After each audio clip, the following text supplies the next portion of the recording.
What's going on, people of the internet? My name is Chanting Forest, here to bring you another video. So today I wanted it to be the first day in a series that I am calling Daily Chant. And pretty much with this, it's gonna be whatever I learned in my practice routine today or something new that I came across.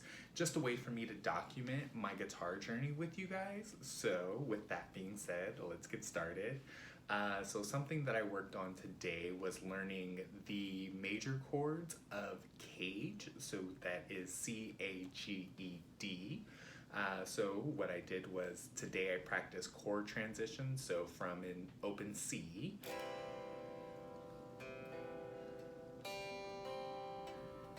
it's getting there, to an A, which is going to be something like this.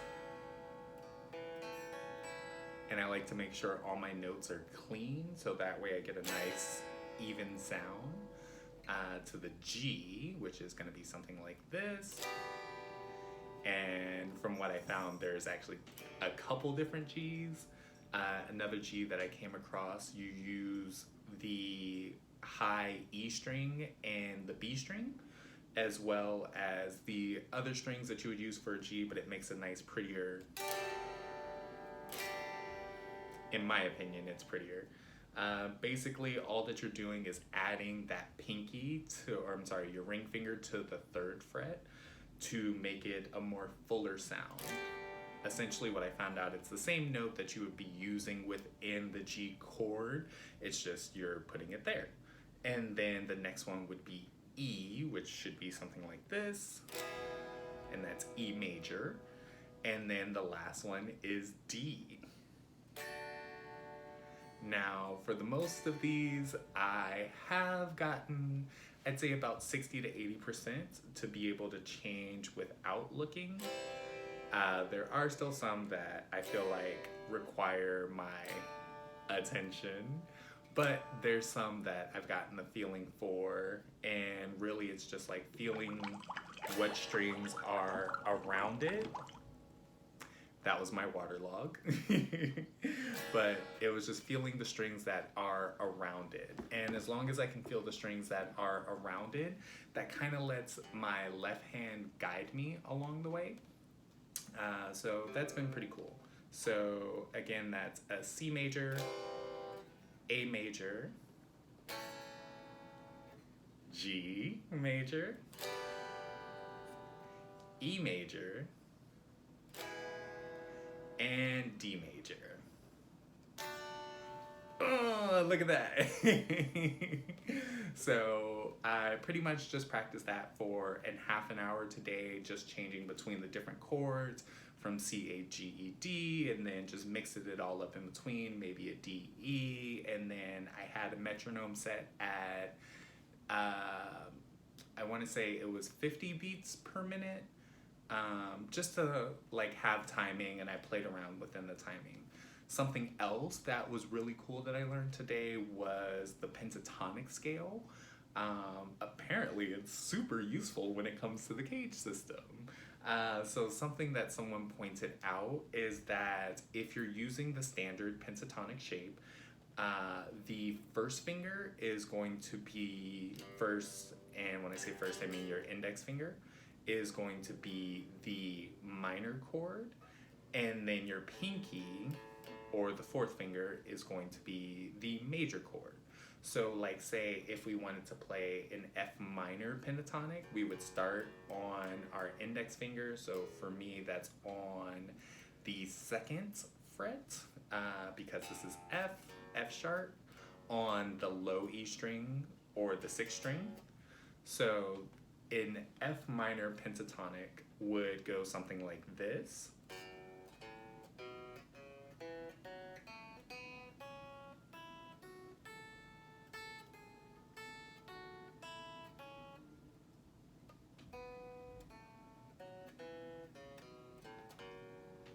And as you can see, it's something that it's new and I'm still learning it, but I'm pretty stoked to show you guys the progress. But essentially with the pentatonic scale, it repeats a pattern, or at least the pentatonic scale in the first position repeats a pattern, where it's first finger, fourth finger, first, third, first, third, first, third, and then it's first, fourth, first, fourth.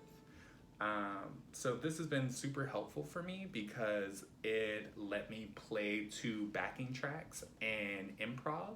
So I was able to stay in key because I knew where I was supposed to go or what would sound good within that key. So the backing track that I used today was an F sharp minor backing track, and it just gave like a nice like interstellar vibe is what I call it, but it was just like,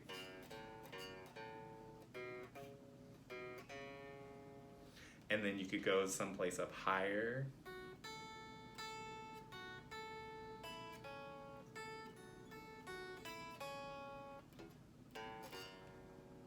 And as of right now, you hear the little chuckas or the thump. That is coming from my palm muting, or it could be from my fretting hand, whichever one. I still haven't figured it out yet, but like I said, today is the first day of trying this. So transitioning in between chords is something that I plan on incorporating into my daily routine, at least until I learn all the major and minor chords. That's from A to A, so A to G, back to A.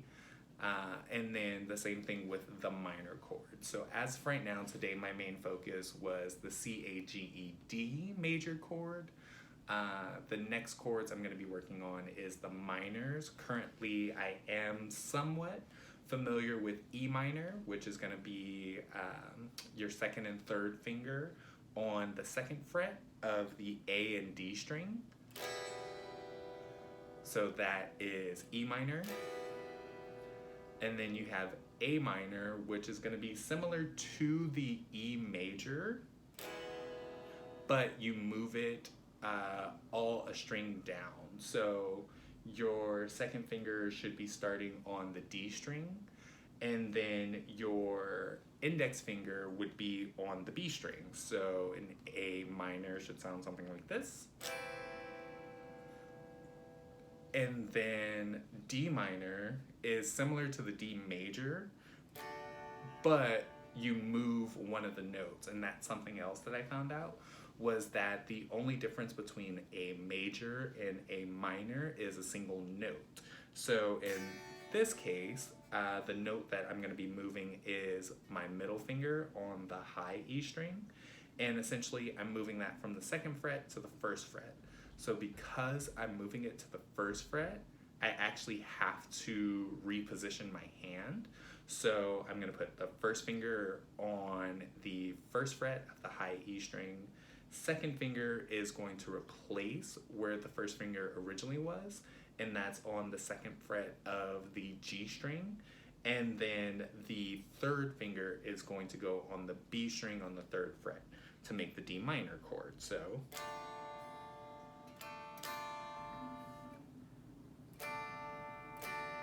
major, minor.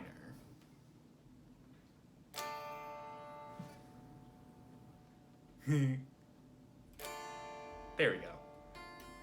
That last note is very important because otherwise you're not going to hear the difference, because that is going to be the exact same. So you have to make sure to hit that bottom string.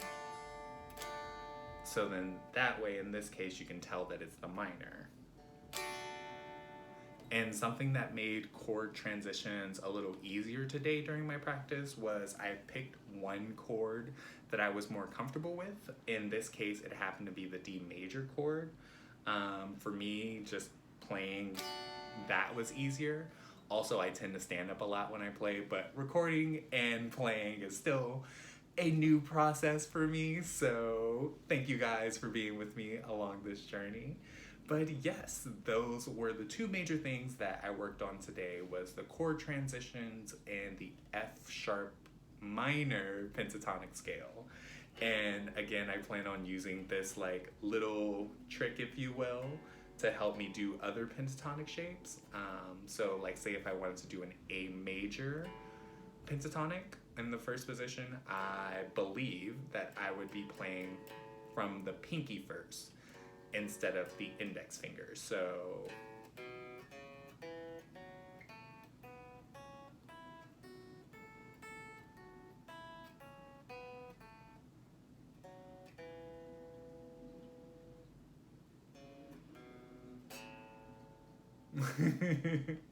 see, it's still a process. Like I said, always make sure that you're having fun because learning music should be fun. And this is something that is going to take time and energy to learn and master. There's no way to get good overnight.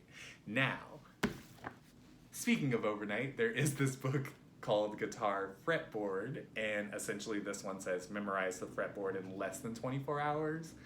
I didn't read this in 24 hours, but this has been super helpful with learning the actual notes of the fretboard. So they have like nice like little sayings that stick out. So like a building, the cat lives on the 3rd floor, and this is the A string, the 5th string, and the 3rd floor, the 3rd fret is the letter C. So they say the cat lives on the 3rd, the dog lives on the 5th, the elephant lives on the 9th, and then you have the 10th? No.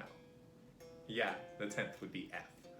That one there's nothing for, but if you found the C, D, E, then you can just use the chromatic scale to figure out that F is just a half a step over. Yeah, it's really cool. So I'm excited.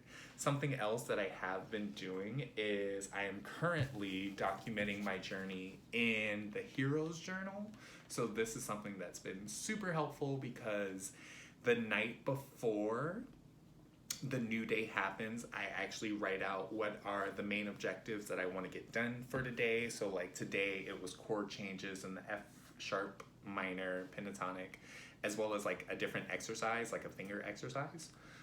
But as I was going throughout my guitar practice, it felt amazing being able to check them off. And this book really makes your quest an adventure. Like you are the hero of your story. And originally I started out with something different, but I didn't get very far in. I think I maybe only got like a week in. And then I kind of put it on pause until, fast forward until more recently when my North Star became more defined and I actually figured out what it is. So I'm pretty stoked to be documenting it here and see how this book turns out. I didn't read ahead because I want to be surprised by the story because they actually give you stories. So yeah, so documenting it on the Heroes Journal and then to document it with you guys here in these videos. So thanks again for joining me today, and I can't wait to show you my progress next time. This is Chanting Forest, out. Lady y'alls.